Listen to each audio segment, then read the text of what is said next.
आज की कहानी है 16 साल की लड़की और शराबी बुजुर्ग। कैसे एक अनाथ आश्रम से भागी हुई रात के अंधेरे में 16 साल की लड़की को 4 लड़कों के चंगुल से बचाया शराबी आदमी ने।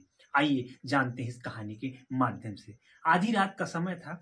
रोज की तरह एक बुजुर्ग शराब के नशे में अपने घर की तरफ आने जाने वाली गली से घूमता, लंगड़ाता और लड़खड़ाता हुआ चला आ रहा था। रास्ते में एक खंभे की लाइट जल रही थी। उस खंभे के ठीक नीचे 15 से 16 साल की लड़की खड़ी थी। जैसे ही उस बुजुर्ग की नजर उस लड़की पर पड़ी तो वह रुक गया।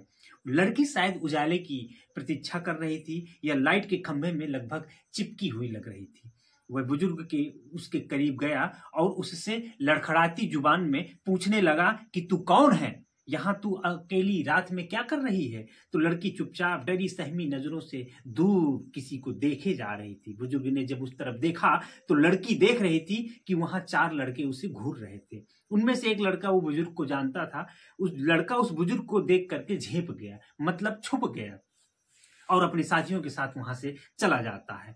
फिर भी उसने हिम्मत करके बताया कि मेरा नाम रूपा है और मैं अनाथ आश्रम से भाग करके आई हूँ।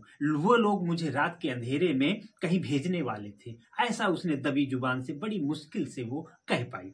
बुजुर्ग कहता है, क्या बात कर रही है, अब तू कहाँ जाएगी? लड़की बोली, नहीं मालूम। बुजुर्ग बोला, मेरे घर चलेगी? तो उसने लड़की मन ही मन सोच रही थी कि ये शराब के नशे में है और आधी रात का समय है, ये शरीफ भी नहीं दिख रहा है और कई भी सवाल उसके मन में खलबली मचा रहे थे।